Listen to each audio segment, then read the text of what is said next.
She is a mother, an author, a philanthropist, and she is quietly in the background helping elite athletes reach their highest levels of performance, but not in the way that you might think. Hello, my name is Corliss Garner, and I'm so excited to sit in for Darius Hillman as guest host of this episode of In the Arena.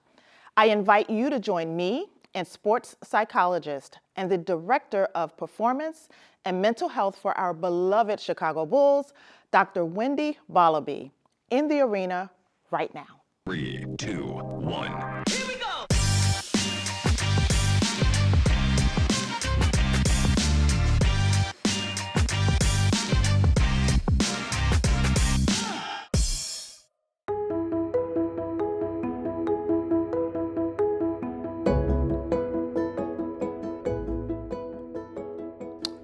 Dr. Borlabi, thank you so much for being here. So excited to have a conversation with you. Oh, thank you for having me. I'm so excited as well. Yes. And this is our first time actually seeing each other in, 3 years In 3 or so? years, So I know. pre-pandemic. So what a way to have an in-person conversation. So we're gonna start at the beginning, okay? So where were you born? So I was born in Accra, Ghana. And what do you remember about your early years in Ghana? I remember my mother's mother, which is who we stayed with when my parents came to the United States, because she used to feed me. It's called banku and okra stew, which is still my favorite Ghanaian dish. And I would eat it for breakfast, lunch, and dinner because that's all I would eat. So I remember that piece about it. And I actually remember coming to the United States. Is it like the jetway that you're coming off the plane? Yep. I remember walking through the jetway and seeing white people and being surprised. I thought they were ghosts, and so I ran back tried to get back onto the plane. Yes. I was afraid of those people standing there. But you had never seen white people? I'd never seen a white person Wow. before, and so Wow. I was very fearful. So I remember that piece of it. Oh, wow. Well, that's a great story. Tell me about your parents and their journey, which ultimately became your journey to the United States. What made them come to the United States? Yeah, so my dad came actually thinking he was just going to get his education. So he came 6 months after I was born.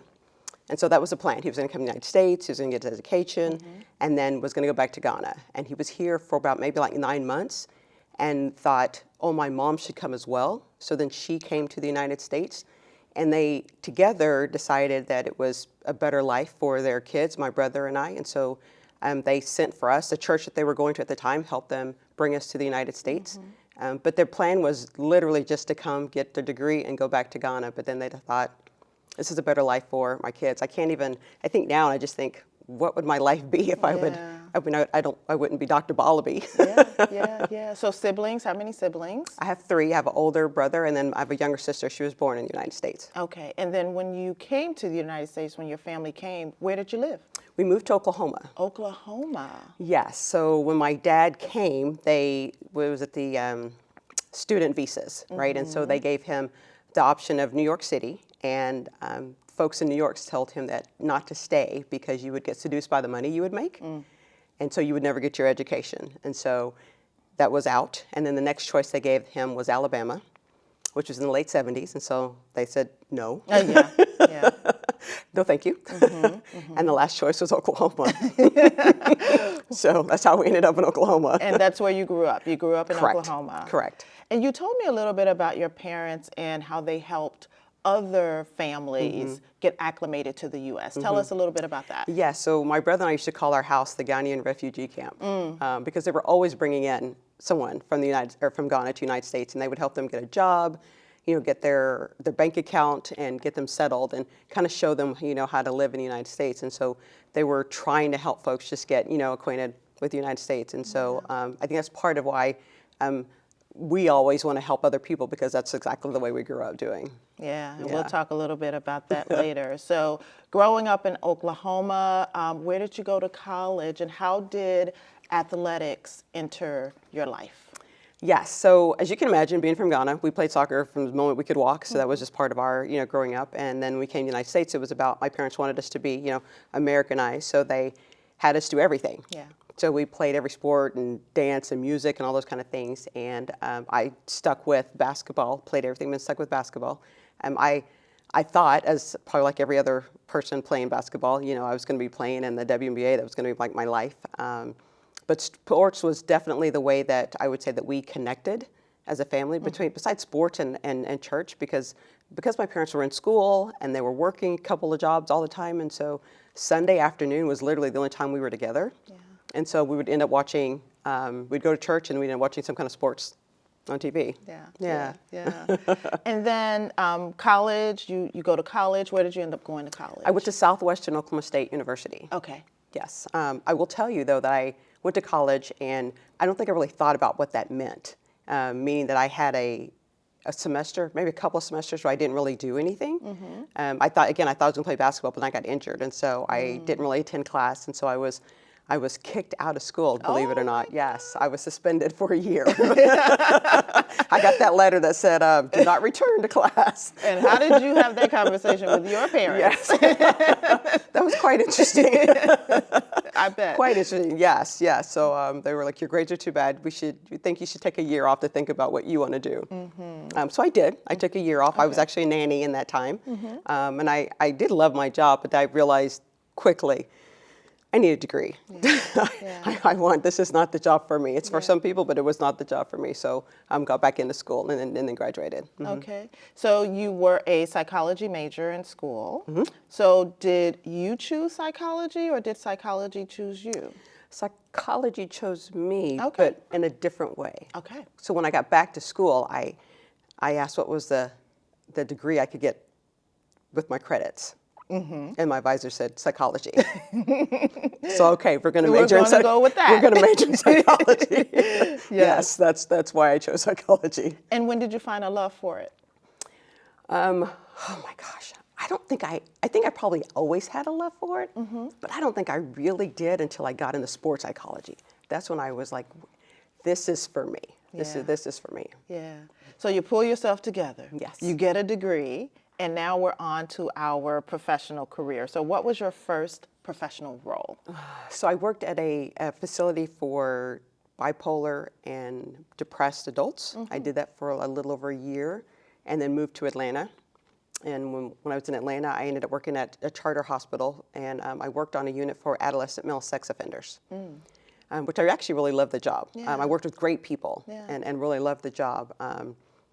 But came to one of those moments, you come those forks in the road. Came to one of those moments when I thought, okay, this is a little too physical for me. I need a different job. I need something that's going to challenge me more intellectually. What's that going to look like? And so I started to try to figure that out. I thought business. So I started going to interviews for business and thought that would be the route. And then I remembered to the sports psych conference when I lived in Oklahoma. Okay. And one of my coworkers was going. And our job was going to pay for it, and it was in New Orleans. And so she asked me if I'd go with her because I was an athlete.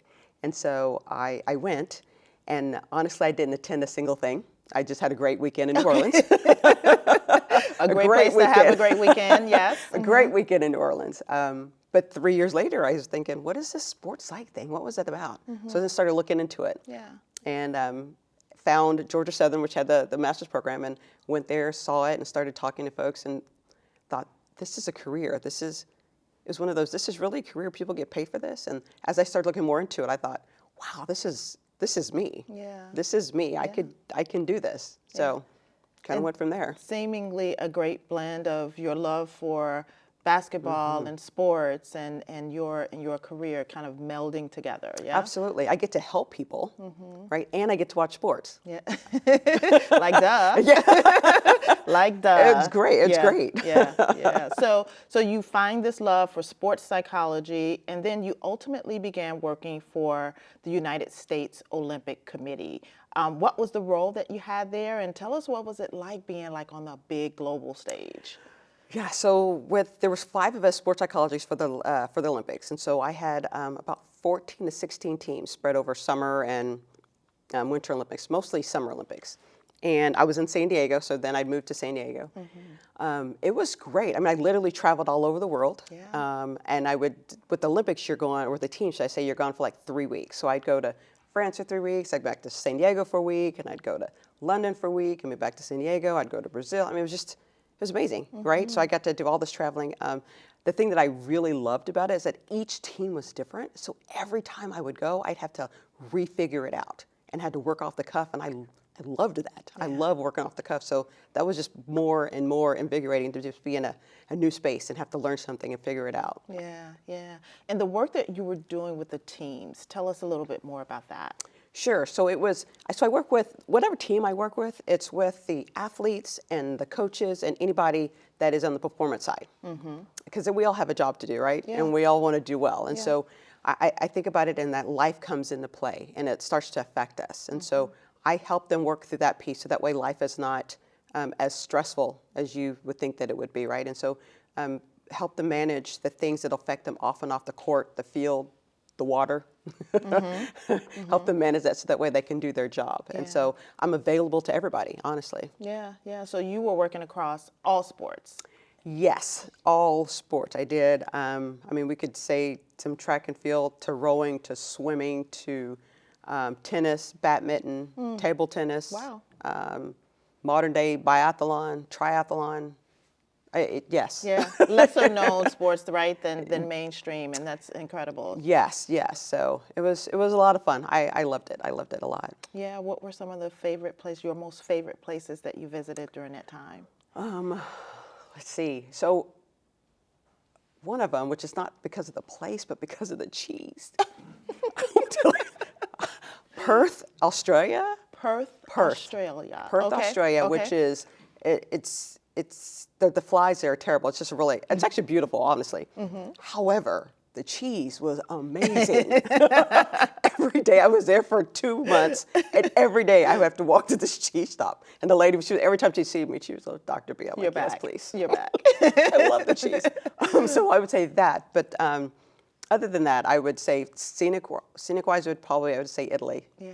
It was just beautiful, and every time we went was just gorgeous. It was every different place, and so I'd probably say it'll be one of my favorite places to go. Yeah, yeah, that's awesome. So ultimately, you landed right here in Chicago as Director of Performance and Mental Health for the Chicago Bulls. Now, tell us a little bit about your decision to come to Chicago. Yes, because I was living in San Diego and left Yes. San Diego for Chicago. At what time of year did you come to Chicago? I will say that I actually made a decision to move to Chicago the summer of 2015. But waited till the spring of 2016 so I could have another winter in San Diego. Yes, smart girl. Yes. Absolutely, absolutely. So, but my decision to leave was solely based on my twins. We were living in San Diego without any family, so I wanted them to grow up with family. I grew up with my cousins, and so I wanted them to have family, and so I thought I need to move to. My sister lives here. Okay. And so her youngest is 9 months younger than my twins, or 9 months older, should I say, than my twins. And so I thought, as we do as parents, we make the sacrifice. And so I left the job in San Diego. So obviously it worked out great. Yes, but the move was about them. It wasn't about the job. It was about them. So you've been here 7 years now. Yes. In one of the greatest cities in the world. Yes. You tell us a little bit about the role at the Chicago Bulls and kind of what a day looks like for you. What do you do? Sure. So again, the role is everybody. So I'm available to everybody. So the days are different because, and that's again one of the things that I love. I don't know what's coming when I walk in the door.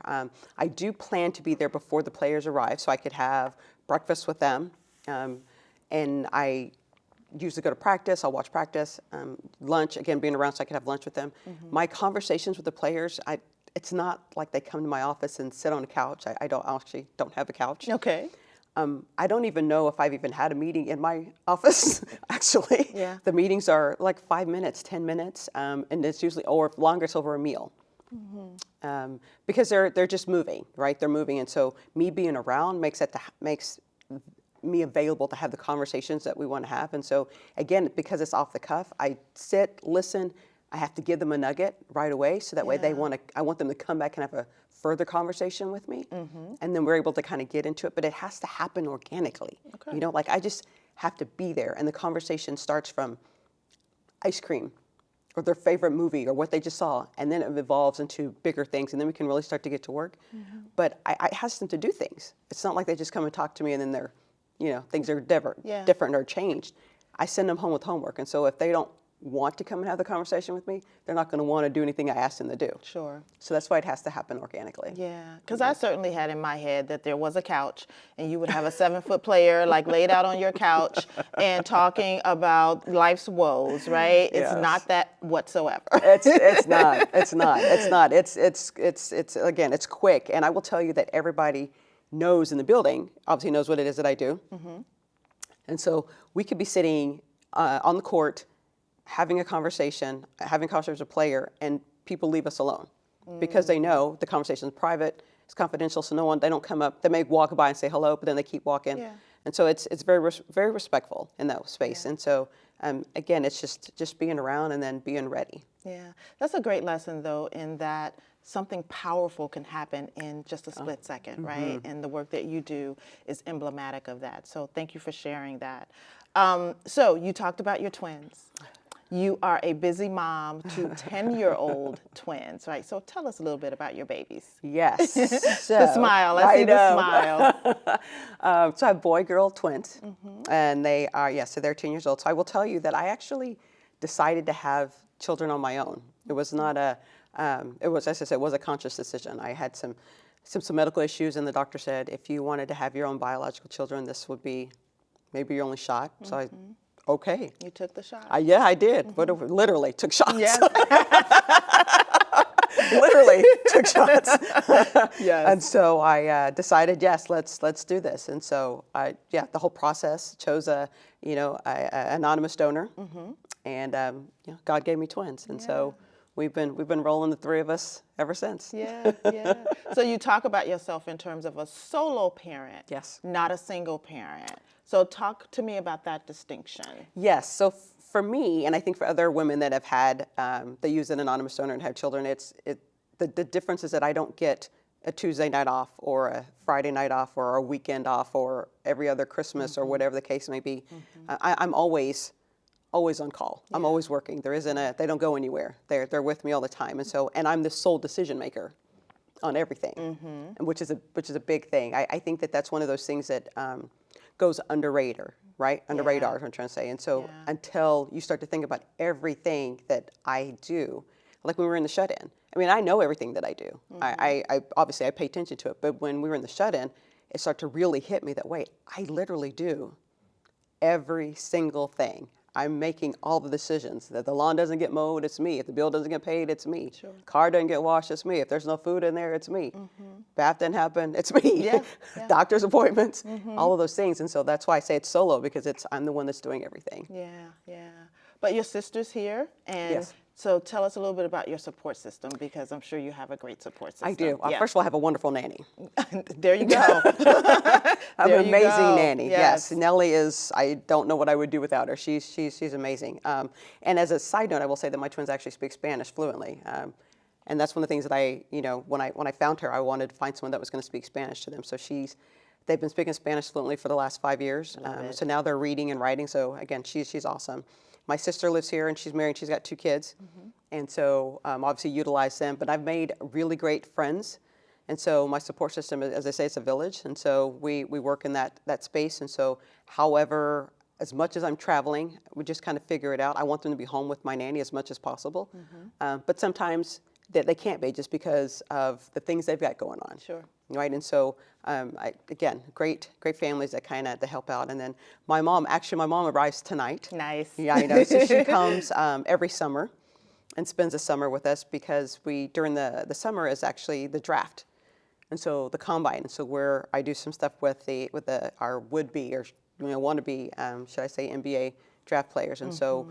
Do a lot of hours, and so my mom and my nanny kind of tag team in the month of June. Yeah. So it allows me to kind of do the things I need to do. And I'm sure that's great having your mom with them, thinking about your culture of Ghana and being able to have that like front and center. That's truly a blessing. It really, really is. It is, and they obviously they love Grammy, and and so there's a few Ghanaian foods that I can cook, but I can't make everything. Yeah. And so they've already put their orders in. She's not even here yet.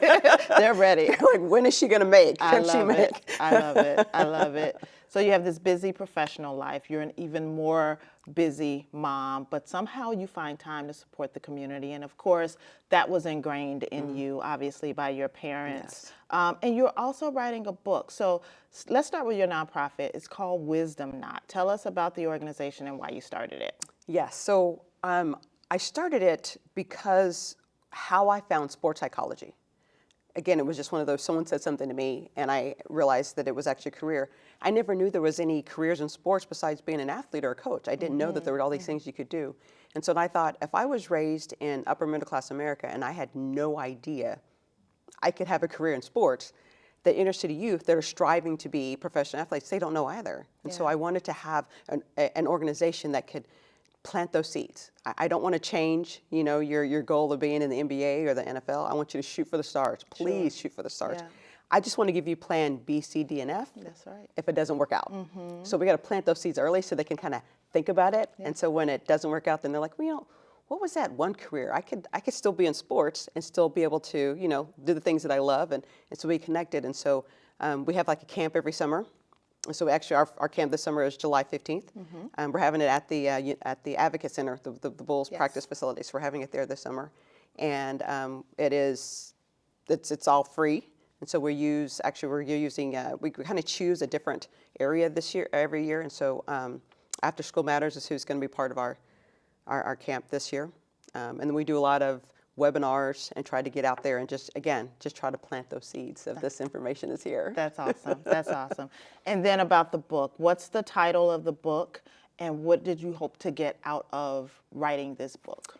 Yeah, so as I say, the working title, we've changed it several times. And so it is called Having the Seat and Being Valued at the Table, Why Women Get Paid Less and Do Too Much.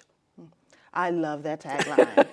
Love that tagline. Yes. Yes. So it's about the fact that it started out actually with me wanting to try to get on a corporate board. One of those I found this information out, and then when I started really investigating, I was like, wow, there's like 89% of corporate boards are white males, and we're not being represented at all.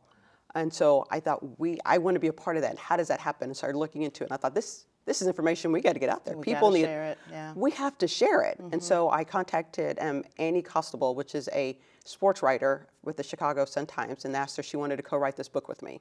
And so I thought, one of the things is that if we're going to write a book about how we share this information, I need to be sharing it with her. Yeah. So it's a parallel process. So I'm talking to her as I'm finding information, I'm giving it to her so she can start to plant those seeds as well. Yeah. So she can get on a board, because we need to be on boards. That's right. We need to represent. That's right. Well, that is amazing. You have a very full life. I'm so delighted that you made time to join me this afternoon, this evening. Thank you so much for this incredible conversation. It's been a true pleasure, and we'll be right back with 3 for the Road.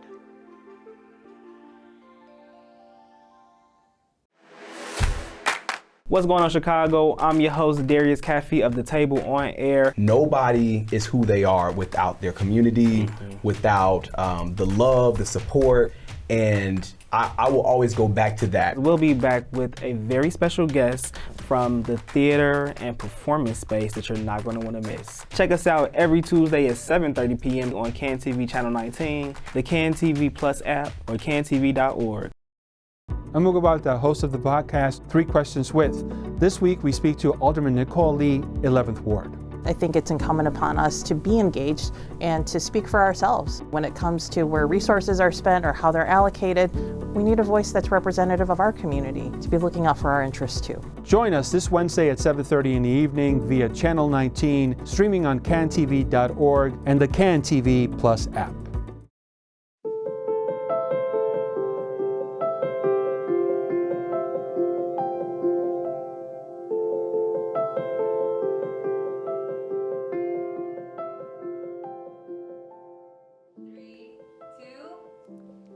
So we're here for our 3 for the Road, our final questions for you. If you could have dinner with someone, living or not, who would it be and what would you talk about? Serena Williams. I think we'd be best friends. Oh, yes, yes, yes, yes. She's a baddie. Oh She's my a gosh, baddie. I love her. I would just like to talk. I mean, I don't even think I have anything to ask her. I just think she's amazing. Yes, yes, absolutely. One piece of advice present day Dr. Borlabi would have given her 21-year-old self. You are way more confident than you think you are. So much more confident than you think you are. It's there. You just gotta wait. You're gonna recognize it, but you're so more confident than you think. Yeah, isn't it amazing when you just look back? Yes. Just to have that look back. Yes. That is incredible.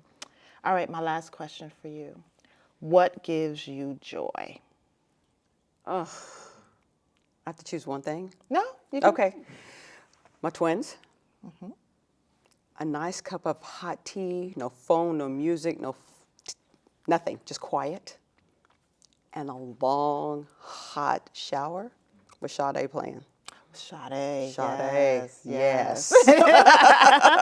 Absolutely, absolutely. I think I might have time for one more question.